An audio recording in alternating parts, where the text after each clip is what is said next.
Hi folks, we're going to be talking a little bit about AB 659, the Cancer Prevention Act. It has to do with the new requirements for schools relating to the HPV vaccine.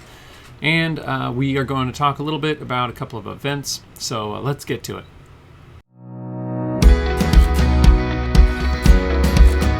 Welcome to the Frontline with FPM, where we talk about California politics, homeschool freedom, parental rights, and the family. I'm your host, Nathan Pierce, and thanks for joining us today. Let's jump right in and see what's going on here on the front line.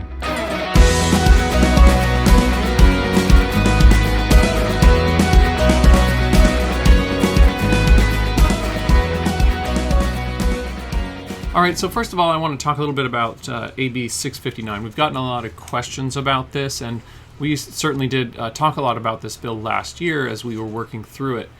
The bill initially was intended to require students in California to get the HPV vaccine when they're in high school.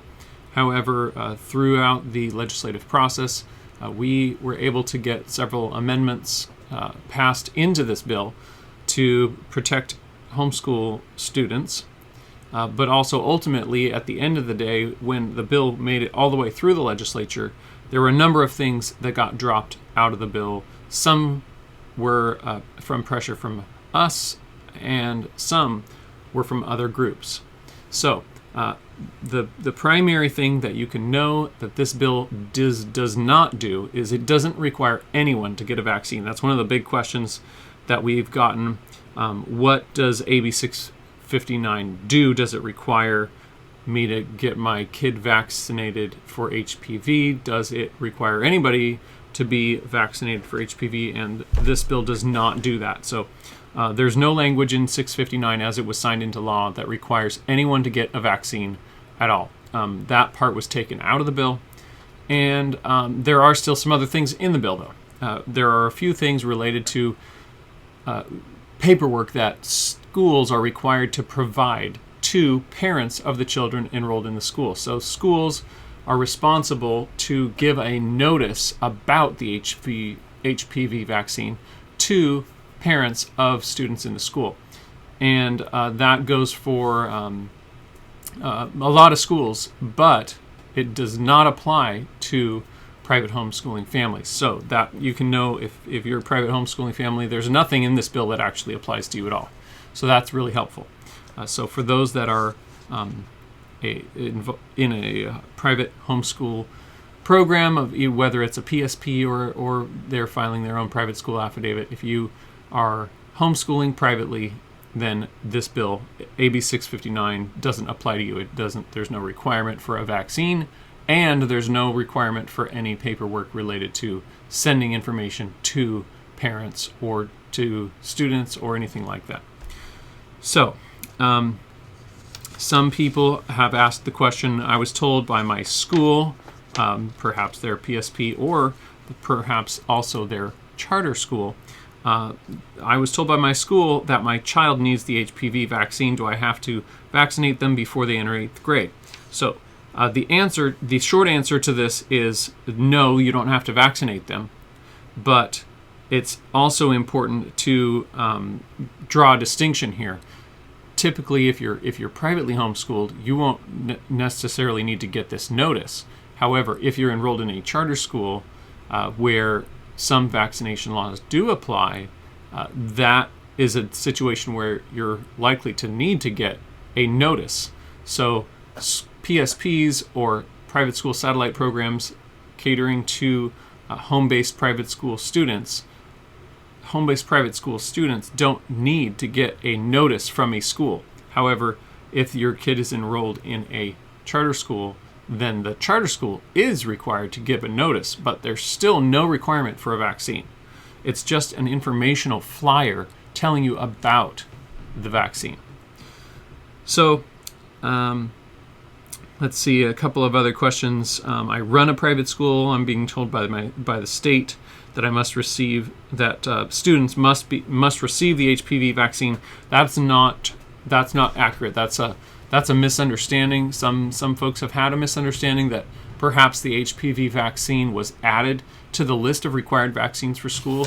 And that's an understandable misunderstanding because this bill, AB 659, does actually go outside of the normal way that vaccines are handled for young people. It doesn't follow the regular pattern for vaccine law in California. A lot of vaccines are required for students that go into a traditional school, whether that's a campus traditional public school or a campus charter school or a campus private school. All of those schools that are campus-based are required by law to require students attending those schools to be vaccinated with a certain list of vaccines that are required in the Health and Safety Code. So that list has a bunch of vaccines listed there. However, HPV is not on that list. It was introduced in a new code section that doesn't relate to that list. It's a separate way that this vaccine is handled. It's handled differently than that list. It's not a required vaccine, and all that it's requiring, all that this bill required, is that notice of information about the vaccine. So there's no requirement, again, for the vaccine. It's only a notice from schools to parents saying things about the HPV vaccine. Now, these, as I mentioned before, it doesn't apply to PSPs. Students that are homeschooled but are enrolled in a PSP, a private school satellite program, if they're being schooled at home, then that doesn't apply to them either. So you don't need to send a notice to those parents either. Same way that list of vaccines in the Health and Safety Code doesn't apply to those students as well, because they're enrolled in a home-based private school. So for all students, no matter what kind of school they're enrolled in, there's no HPV vaccine requirement. And the only people that are required to receive the notice are those that are not being privately homeschooled. So that hopefully clarifies some things for you. We have an article on our website that we'll link below to help you understand that in a little bit more detail, and to have some links to further resources if you're interested in that. This Saturday I'll be up in Yuba. There's information on our events page. Yuba City, I'll be speaking at an event there. And then I have a number of other events I'll be speaking at over the coming months. Couple I have one in May, the Chia Convention. Looking forward to that, Mother's Day weekend. I hope to see you there. Also a number of speaking events in June, July, and August. So hopefully we'll be seeing you somewhere in California. I'll be all over the state.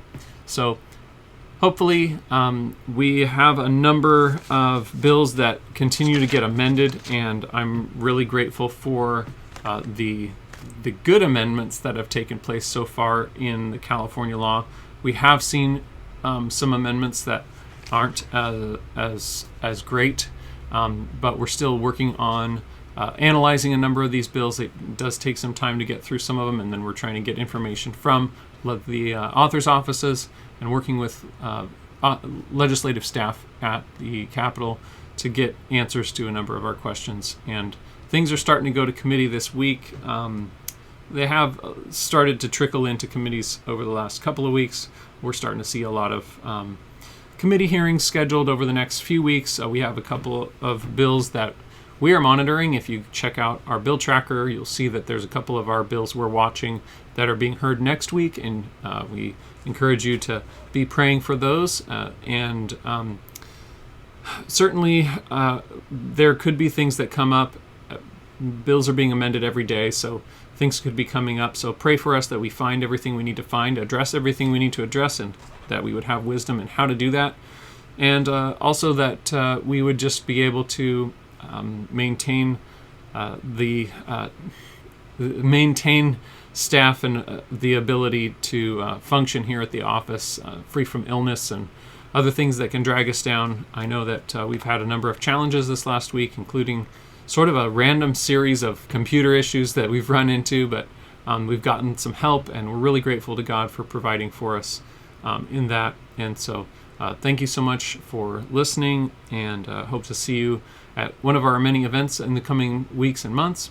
And for now, that's it, and we'll talk to you again next time. Thanks for joining us for this episode of The Frontline with FPM. For more information about the topics we discuss here, check out Family Protection Ministries at fpmca.org and subscribe to our channel.